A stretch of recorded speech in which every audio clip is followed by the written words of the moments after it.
आज पुन्हा एकदा दुपारी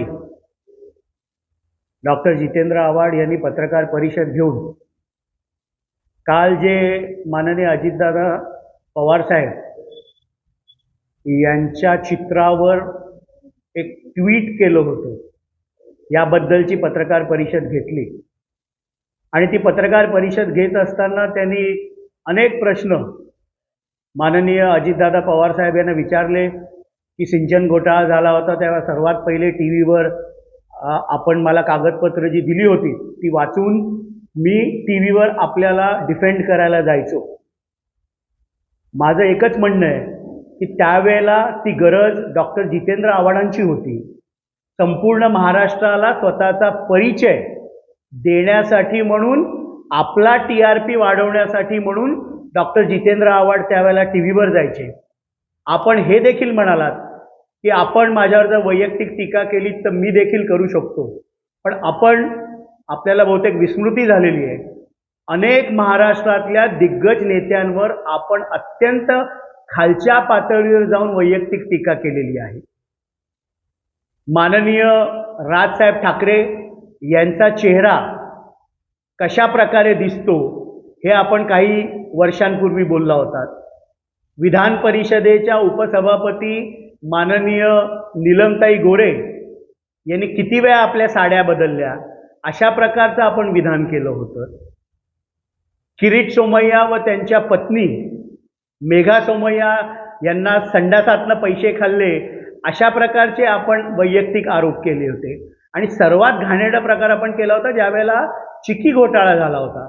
त्यावेळेला तो चिक्की घोटाळा दाखवण्यासाठी आपण चिक्की खाताना कशा प्रकारे वेडी वाकडी तोंड केली होती पंकजा मुंडे यांच्याबद्दल, हे जरा आठवा. त्यामुळे आपण महाराष्ट्रातल्या अनेक नेत्यांवर अत्यंत घाणेरडी खालच्या पातळीची टीका आपण केलेली आहे. आज आपण म्हणालात की माननीय अजितदादांसाठी मी वारंवार टी व्हीवर गेलो. मी आपल्याला आठवण करून देतो की 2009ला ज्यावेळेला आपण पहिल्यांदा आमदार म्हणून निवडून आलात त्यावेळेला सर्वात जास्त निधी आपल्या मतदारसंघाच्या विकासासाठी तत्कालीन उपमुख्यमंत्री माननीय अजितदादा पवार, जे त्यावेळेला राज्याचे अर्थमंत्री होते, यांनी आपल्याला दिला. आपण जो डंका वाजवता की कळवा मुंब्रा मतदारसंघाचा येऊन विकास बघा, हा निधी 2009 ते 14 मध्ये सर्वात जास्त हा माननीय अजितदादा पवार साहेबांनी आपल्याला दिला. मागच्या वेळेला ज्या वेळेला आपल्यावर विनयभंगाची केस झाली होती आणि आपण अत्यंत खचून गेला होता, धैर्य सोडलं होतं, त्यावेळेला हेच माननीय अजितदादा पवार 3.5 तास आपल्या बंगल्यावर आपली समजूत काढण्यासाठी आले होतात. आपण राजीनामा आमदारकीचा दिला होता आणि आपलं खचलेलं मनोधैर्य उंचवण्यासाठी अजितदादा 3.5 तास आपल्या घरी येऊन बसले होते. पोलीस अधिकाऱ्यांना त्यांनी खडसावलं की अशी काय तुम्ही खोटी केस रजिस्टर करू शकता, आणि आपल्याला राजीनामा मागे घेण्यासाठी त्यांनी भाग पाडलं होतं. अजितदादा कायम खंबीरपणे, मग तो आपल्या मतदारसंघाचा विकास असो किंवा आपल्या जीवनामध्ये आलेली संकट असो, आपल्या मागे कायम सह्याद्री सारखेच माननीय अजितदादा पवार साहेब उभे राहिले. पण आपण मात्र कायम अजितदादांचा दुस्वास कालही केलात आणि आजही करतात, हे कायम आपल्या वक्तव्यावर सिद्ध होतं.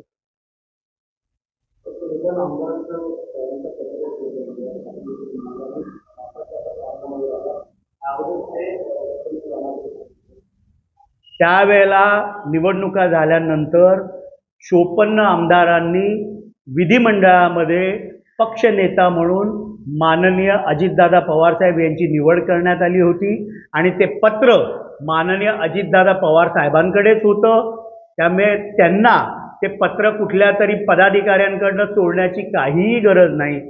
ते पत्र पाठिंब्याचं अनेक वेळेला नेमकं त्या रात्री काय घडलं उलगडलं हे अजितदादांनी 5 जुलैच्या आपल्या METच्या भाषणामध्ये स्पष्ट केले. त्यामुळे माननीय अजितदादांना कुठल्याही पत्र सपोर्टचं सोडण्याची कुठलीही गरज नव्हती. मी आता त्यांना प्रश्न विचारला ना की 2009 ते 14 मध्ये आपण ज्यावेळेला पहिल्यांदा कळवा मुंब्राचे आमदार निवडून आलात त्यावेळेला सर्वाधिक निधी महाराष्ट्र सरकारतर्फे कोणी आपल्याला दिला? आज जी विकास कामं आपण दाखवता, कळवा मुंब्र्याचं मी रूपरंग बदललं, ते 9 ते 14 मध्ये कोणी दिला? महापालिकेच्या माध्यमातून त्यावेळेला कोणी निधी आणून दिला? त्यामुळे आपण कायमच अजितदादांचा द्वेष करता, तेव्हाही करत होतात. 2019ला देखील ज्या वेळेला ती शपथविधी झाली त्यावेळेला आपण काय काय सांगितलं तर आम्हाला करायला हे आम्हाला सगळ्यांना माहिती आहे. कृपा करून अजितदादांवर बोलताना आपण ताळतंब्या मागून बोलावं हीच त्यांना मी आज विनंती करतो.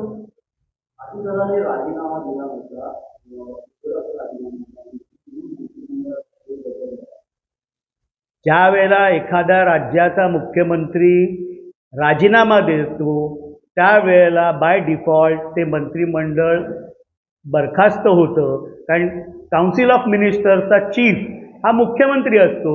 त्यामुळे मुख्यमंत्र्यांनी राजीनामा दिल्यावर त्या मंत्रिमंडळाचं अस्तित्व राहत नाही.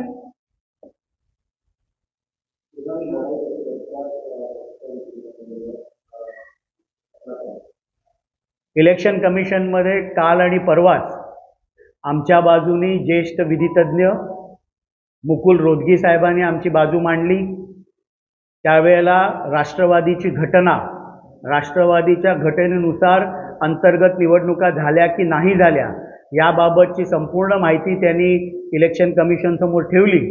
आणि त्याचबरोबर निवडून आलेले लोकप्रतिनिधी म्हणजे महाराष्ट्र विधानसभेमधले 53 पैकी 43 आमदारांचा सपोर्ट ॲफिडेव्हिट बरोबर आहेत. विधान परिषदेतील 9 पैकी 6 आमदारांचा सपोर्ट हा अजितदादांना आहे. नागालँडमधल्या 7 पैकी 7 आमदारांचा सपोर्ट हा अजितदादांना आहे. झारखंडमधल्या 1 पैकी 1 आमदाराचा सपोर्ट हा अजितदादांना आहे.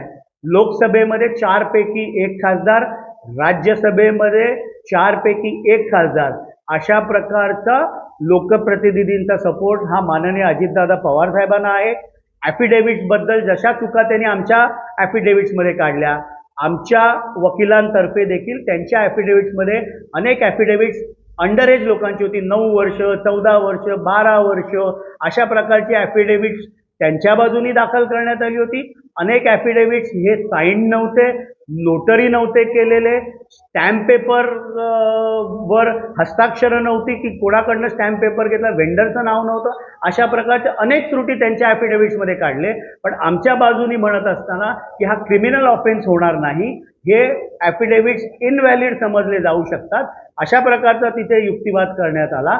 आणि संपूर्ण निवडणूक प्रक्रिया आणि निवडून आलेले लोकप्रतिनिधी आणि संघटनेतील लोक ही अधिक ही अजितदादांबरोबर आहेत.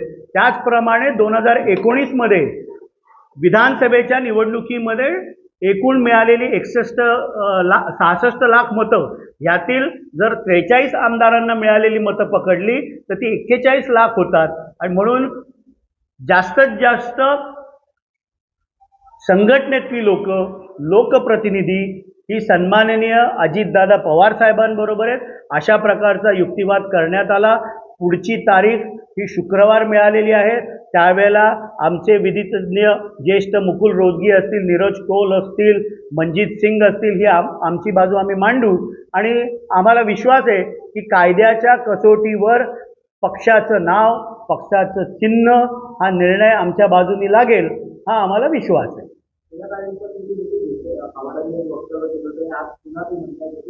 काही जणांनी जितेंद्र आव्हाड स्वतः समाजातला आहे म्हणून बाळ टाकून मला लोक आहेत नातेवाईक आहेत की आजपर्यंत 25 वर्षात एकही आरोप अजितदादांवर केला नाही आणि गावाच्या संदर्भात देखील आरोप लढाई. मी आधीही बोललो की त्यावेळेला ती जितेंद्र आव्हाडांची गरज होती. महाराष्ट्राला जितेंद्र आव्हाड कोण आहेत हे सांगण्यासाठी त्यांना टीव्हीवर जाणं गरजेचं होतं. अनेक वैयक्तिक टीका मी म्हणालो ना की त्यांनी राजकीय नेत्यांवर केलेले आहेत. त्यांचा तो व्हिडिओ पण आहे ना, एका टेकमध्ये कशी ॲक्टिंग केली, कुठला आमदार आहे का अशी ॲक्टिंग करू शकतो का, आहे ना व्हिडिओ. त्यामुळे ती त्यांची गरज होती. आणि अजितदादा देखील सह्याद्रीसारखे त्यांच्या मागे उभे राहिले. 2009 ते 14 मध्ये ज्या वेळेला अजितदादा पवार हे उपमुख्यमंत्री होते राज्याचे अर्थमंत्री होते, सर्वात जास्त निधी हा जितेंद्र आव्हाडांना अजितदादांनी दिला. त्यांनी ते नाकारावं की निधी मला अजितदादांनी दिला नाही, की अजितदादांनी दुजाभाव केला माझ्याशी. अजितदादा त्यांच्या मागे, त्यांच्यावर विनयभंगाची केस ही झाली त्यावेळेला देखील सह्याद्रीसारखे त्यांच्या मागे उभे होते. पण डॉक्टर जितेंद्र आव्हाड हे कायम सन्माननीय अजितदादा पवारसाहेब यांचा द्वेष, तिरस्कारच करत आले. कालही करत होते आणि आजही ते करत आहेत. जितेंद्र आव्हाड ने एक फोटो ट्वीट करके कहा है कि अजित पवार ने उनको पेट को लेकर उल्लेख किया था. उन्होंने खुद अजित पवार फोटो ट्वीट करके कहा कि अजित पवार उनका भी पेट बाहर है और आपसे जो पिक्चर है वो दिखता नजर आ रहा है. जितेंद्र आव्हाड जी की ये हमेशा से गंदी आदत रही है कि अनेक नेताओं पे व्यक्तिगत टिप्पणी वो करते हैं. पूर्व इतिहास में मनसे के अध्यक्ष माननीय राज साहब ठाकरे जी के मुंह के ऊपर किस प्राणी के जैसा वो चेहरा दिखता, ये उन्होंने टिप्पणी की थी.